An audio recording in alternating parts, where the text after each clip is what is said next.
Hello viewers, we're just catching up on a bit of news this week. The new Fanatec CSL DD direct drive for everyone wheel has been announced. Very exciting announcement. Catching up on this. If you haven't heard about it, let's take a look at the trailer.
So amazing to see this kind of technology at an affordable price. Wow, this was impressive. This news came in a couple of days ago. I was blown away to see a wheel of that power and detail being available for such a comparatively low price. Amazing what Fanatec have managed to do. This is a company that's always aimed at high-end peripherals, you know, for your sim racers out there. We've covered their products over the last 10 years, of course, and it really has been a case of, you know, if you look at the direct drive wheels, very expensive, high-end kit. I've raced on simulators for $20,000, $50,000, $80,000. You'd never have expected that kind of tech to be available for just 349 euros. I mean, or 350 euros. I mean, it really is amazing to see, and it changes everything. I mean, if you turn to the racing, I mean, you know, I've always said for average Joe, you don't need the most powerful wheel. You don't need,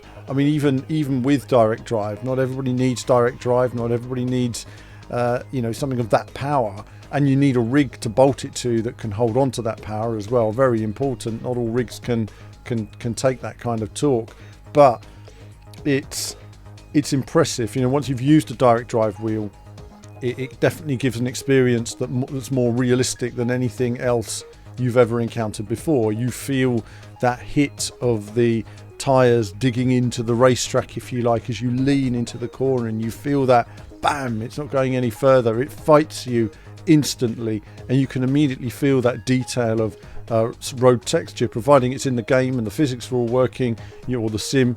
You've got that extra bit of detail that give you so much information on the performance of the car, how it's working.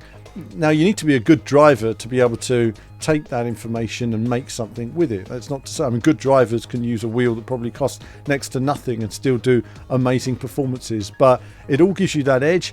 But the main thing really is, I feel, is in the immersion. It's in the detail that you get from a wheel. You just feel like you're part of the car. You feel like you're more involved. And as we move into a new age now of games and sims, the graphics evolve, the visuals, the VR will improve, and it really will bring all of that immersion together. So it's exciting.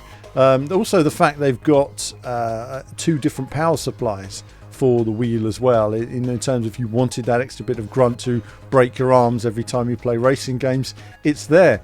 Now, I haven't spoken to Fanatec. I would be keen to learn more about how this wheel compares with the more expensive wheels that are on the market, quite frankly, how they've managed to do it at this price.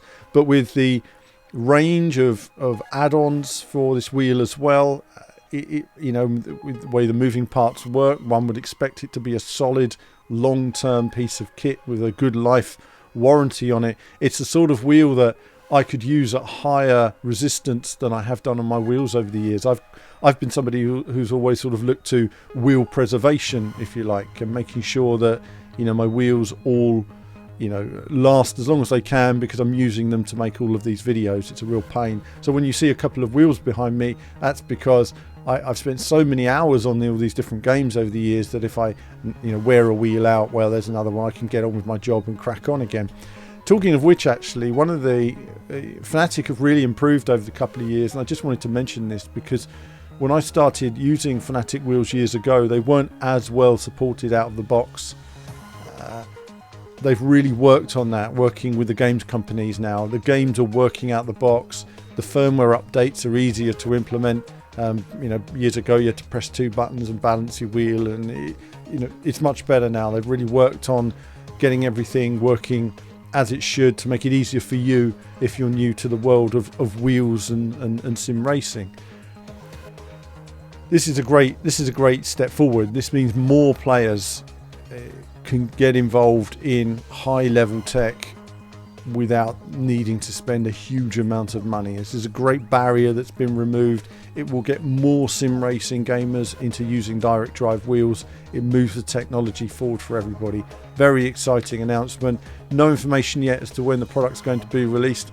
I will go through it at a later date and go through some of the core details as well in more detail once we understand it more. But I've got a few questions for Fanatec, learn a bit more about the wheel. But great news. Do let me know in the comments if you're interested in buying one. Do you already have a Fanatec wheel? Do you have a wheel from another company? What do you use currently? What would be the thing that would make you decide to use this wheel? What's stopping you from deciding to use a wheel like this? It'd be really interesting to know. But that's it from me for now. As ever, more soon. Thanks for watching today, viewers. I hope you enjoyed the video, and do like and subscribe. It supports what we do. You can go to the website directly above me here, or check out a couple of other videos on the channel, perhaps things you're interested in terms of racing games, whether it be new or retro. It's all there. Check them out.